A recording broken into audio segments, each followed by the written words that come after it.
اپنے وقت کی سپر پاورز کو سمجھنا ہمیشہ سے ہی ایک دلچسپ کام رہا ہے۔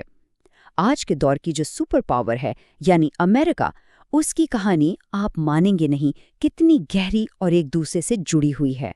آئیے اس کہانی کی پرتیں کھولتے ہیں۔ یہ سوال سننے میں ہی ناممکن لگتا ہے نا؟ کہاں 7ویں صدی میں پیش آنے والا کربلا کا دردناک واقعہ اور کہاں 20ویں صدی کا سپر پاور امریکہ؟ بھلا ان دونوں کے درمیان کیا تعلق ہو سکتا ہے؟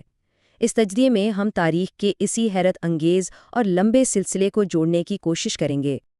اچھا، اس پوری زنجیر کو سمجھنے کے لیے ہمیں تاریخ میں بہت پیچھے جانا ہوگا۔ 7ویں صدی میں ہماری کہانی شروع ہوتی ہے پیغمبر اسلام صلی اللہ علیہ وسلم کی وفات کے کچھ عرصے بعد، جب بنو امیہ خاندان نے اپنی حکومت قائم کی۔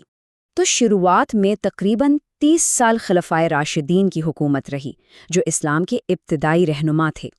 ان کے بعد اموی خلافت کا دور آیا، اور اسی دور حکومت میں تاریخ اسلام کا وہ سب سے دردناک واقعہ پیش آیا، کربلا۔ اس سانحے کے بعد بھی امویوں نے 70 سال سے زیادہ حکومت کی، لیکن کربلا کا غم لوگوں کے دلوں میں ایک چنگاری کی طرح ہمیشہ سلگتا رہا۔ اور آخرکار 70 سال گزرنے کے بعد عباسی خاندان نے اسی غم اور غصے کی لہر پر سوار ہو کر اموی حکومت کا تختہ الٹ دیا، اور ان کے پہلے خلیفہ نے ایک واضح حکم جاری کیا: اموی خاندان کے ایک ایک فرد کو ڈھونڈو اور ختم کر دو۔ اموی خاندان کے جو گنے چنے لوگ اس قتل عام سے بچ نکلے، ان کے لیے اب اسلامی سلطنت میں کوئی جگہ نہیں تھی۔ ان کے پاس صرف ایک ہی راستہ تھا، مغرب کی طرف بھاگنا۔ انہوں نے ایک لمبا اور خطرناک سفر کیا، سمندر پار کیا اور پہنچے اسپین، اور وہیں انہوں نے ایک نئی شاندار سلطنت کی بنیاد رکھی، جس نے آنے والی صدیوں کی تاریخ پر گہرا اثر ڈالا۔ اسپین میں مسلمانوں کی یہ سلطنت تقریباً 800 سال تک قائم رہی اور پھولی پھولی۔ اب ہم تاریخ میں ایک لمبی چھلانگ لگاتے ہیں اور سیدھا 15ویں صدی کے آخر میں پہنچتے ہیں۔ اسپین میں مسلمانوں کی حکومت اب اپنے اختتام پر تھی، اور اس کے خاتمے نے یورپ کے لیے ایک بالکل نیا مسئلہ کھڑا کر دیا تھا۔ تو ہوا یہ کہ اسپین میں مسلمانوں کے زوال کے جواب میں اس وقت کی دوسری بڑی مسلم طاقت یعنی سلطنت عثمانیہ نے یورپ سے ایشیا جانے والے تمام زمینی تجارتی راستے بند کر دیے۔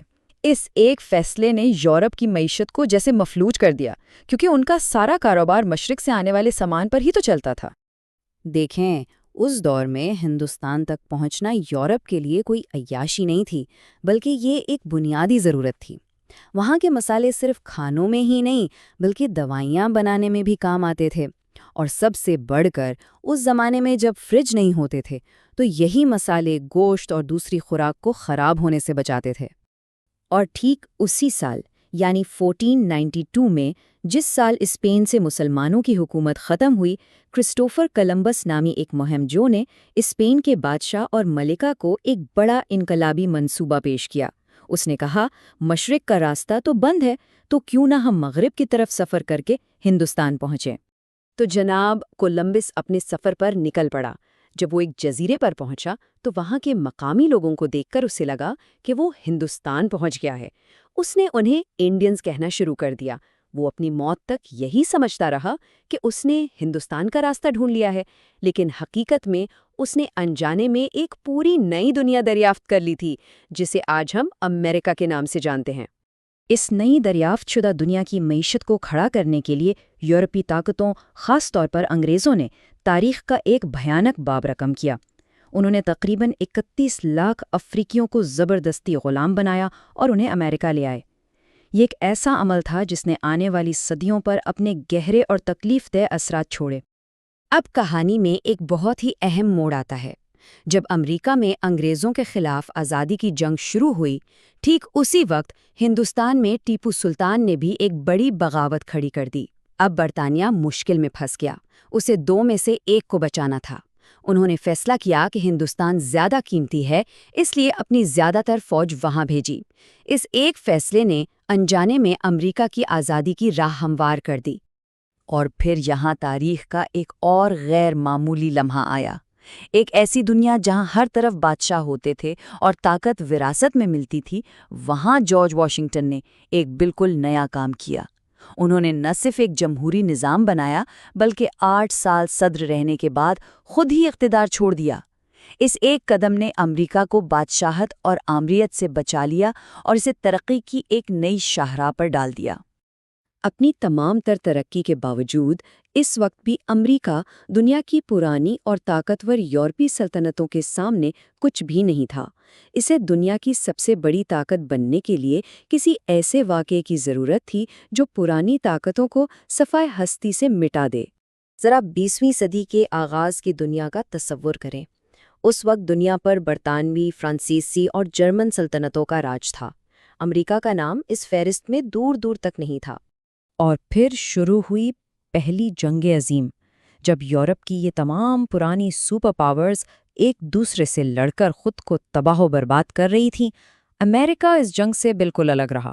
وہ بڑے آرام سے دونوں طرف ہتھیار بیچ کر بے تحاشا پیسہ اور طاقت جمع کر رہا تھا۔ 2 عالمی جنگوں کے بعد یورپ کی وہ عظیم سلطنتیں تاریخ کا حصہ بن چکی تھیں۔ عالمی طاقت کا نقشہ اب پوری طرح بدل چکا تھا۔ اب دنیا میں صرف 2 ہی سپر پاورز بچی تھیں، ایک طرف امریکہ اور دوسری طرف سوویت یونین۔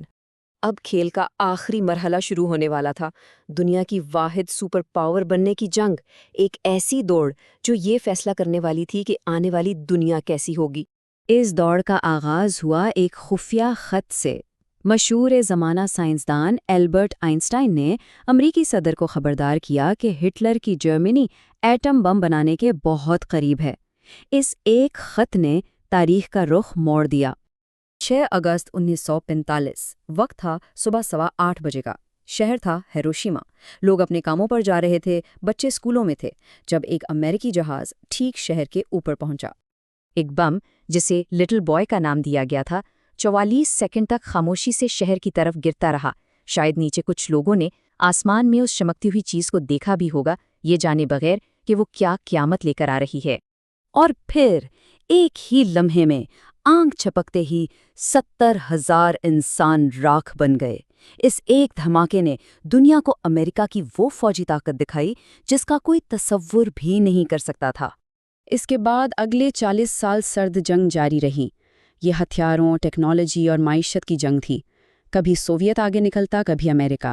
لیکن آخرکار 1991 میں سوویت یونین خود ہی بکھر گیا، اور اس کے ساتھ ہی امریکہ دنیا کی واحد غیر متنازع سپر پاور بن کر ابھرا۔